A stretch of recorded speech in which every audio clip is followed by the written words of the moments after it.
बातमी आहे शिरूर येथून शिरूर गोड नदी या ऐतिहासिक एसटी स्टँड व डेपोचे नूतनीकरण सुरू असून या एसटी डेपोवर पुणे जिल्ह्यातील शिरूर तालुक्यासह अनेक तालुके अवलंबून आहेत। शिवाय नदीच्या पलीकडे असणाऱ्या अहमदनगर जिल्ह्याचेही काही तालुके अवलंबून असल्याने प्रवाशांची प्रचंड गर्दी असते। सध्या शासनाने एसटी सवलत घेणाऱ्या प्रवाशांना स्मार्ट कार्ड देणे सुरू केलेले आहे, परंतु प्रवाशांच्या अनेक तक्रारी पुढे येत आहेत। त्या म्हणजे येथील कर्मचाऱ्यांवर वरिष्ठांचा वचक नाही, ते चहा पिण्याच्या, जेवण्याच्या व वैयक्तिक कामांच्या बहाण्याने तासनतास ऑफिसच्या बाहेर जातात। याबाबत सवलतधारक प्रवाशांनी जाब विचारल्यास त्यांनाच दमबाजी करतात। आणि आम्ही तरी डिस्टर्ब तुम्हाला किती वेळा करा? तक्रार नाही केली साहेब, त्या महिलेने मला फोन केला। तक्रार केलेली नाही का तू? कशाची? याची अशी ती पासाची काय पास बंद होते, लोक फोन करतात, अधिकारी नव्हते म्हणून त्या दिवशी किती पास गेले माहितीये का तुला?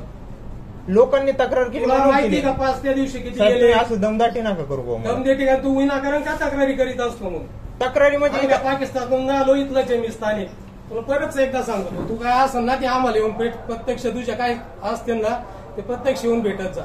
वरती अधिकाऱ्याला याला त्याला फोन करीत नको। आता साहेब मी त्यांची तक्रार होती म्हणून मी विचारलं। कोणाची तक्रार होती? काय या बाईंची? कोण आहे काय तक्रार? या बाई? आम्ही सगळेच होतो, आम्ही सगळेच, मी पण सगळेच आहे। पण तुम्हाला काय म्हणलं होतं मी? येतो म्हणलंय ना ते आतमध्ये दोन्ही टेबल सांभाळावं। अहो मॅडम, त्याला दोन्ही बी टेबल सांभाळावं लागते, इथलंही काम बघावं लागते, आतलं बघावं लागत।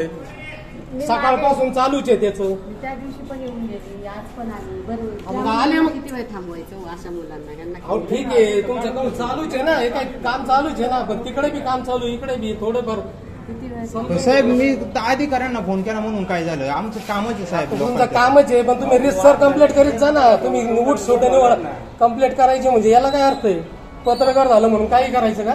ठीक आहे, ठीक आहे।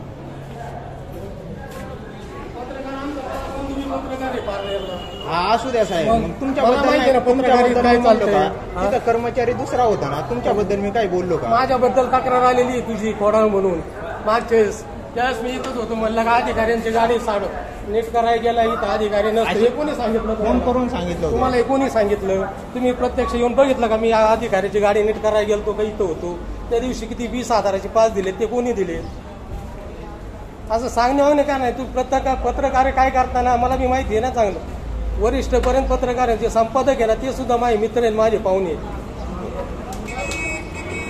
तुम्ही तक्रार करा, तक्रार केल्याने काय होत नाही, दंड होईल, अमुक होईल, काय होत नाही।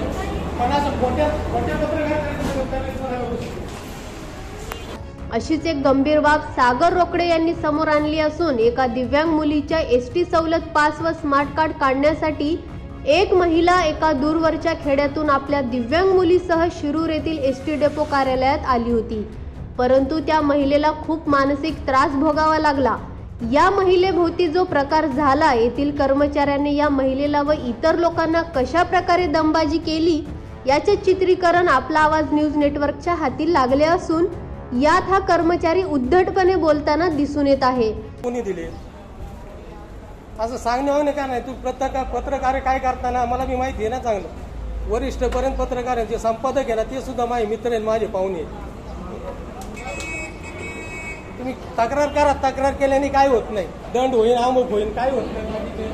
पण असं खोट्या पत्रकार याबाबत आपला आवाज न्यूज नेटवर्ककडे काही लोकांनी आपली मते सांगितली आणि त्यात लोकांच्या म्हणण्यानुसार येथील कर्मचारी हे आसपासच्या गावातील असल्यामुळेच नेहमी ते लोकांशी असे वागत असतात।